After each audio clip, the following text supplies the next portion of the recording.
งคากบก่อน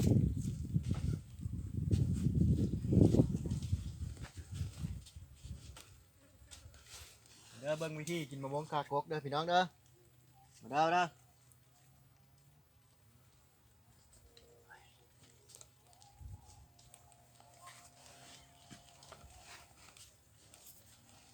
นี่มาเอ็ดคลิป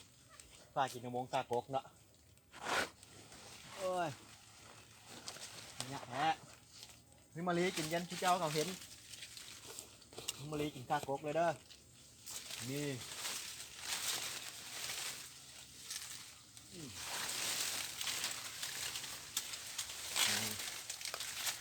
เบิ่งเด้อพี่น้องเด้อนี่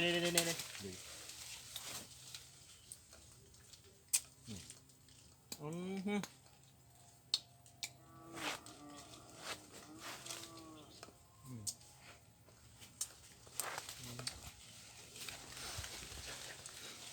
เบิ่งเด้อ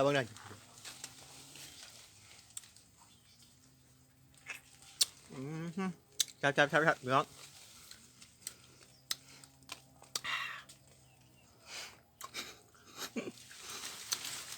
แซ่บเลยเดี๋ยว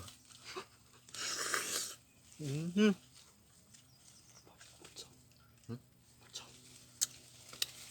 อ๋อเด้อมาส้มกระไหล่แค่นี้ไอ้มูจ้าเขาเห็นเลยคือมันรักกินอยู่กกเลยอืมฮึ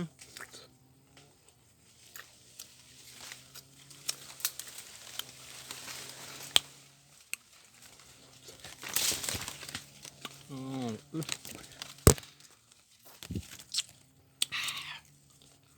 เบิ่งเด้ออืมฮึว่าผู้ไทยสตูดิโอพากินแล้วเด้อ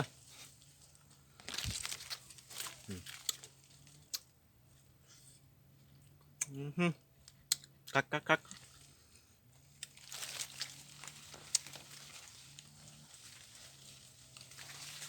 เบิ่งเด้อป้อเอิ้นสูงเด้อทงหน้าอีป้อเด้อทงหน้าบ้านเฮาเด้อ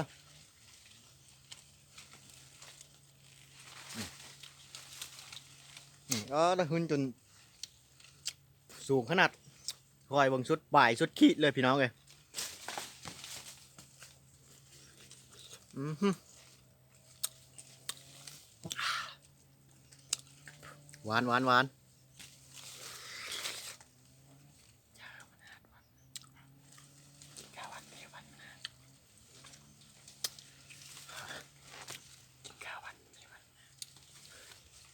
องไปงาใหม่ก่อนเด้อย้ายบัดนี้พี่น้องเอ้ยงานนี้มันเม็ดแล้วฟังเด้อบ่าวผู้ไทยเด้อนี่ผู้ไทยจ๊ะได้มีได้ผลลาวเลย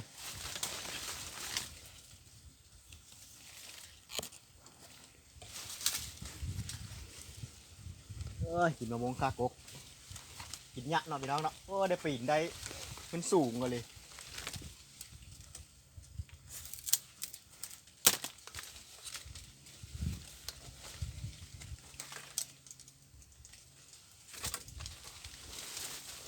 โอ้ยตกตรงนี้เถอะตายเลยยันมีได้เอ็ดคลิปเลยพี่น้องเลยตกลงนี่เถอะเซ็ตโหลด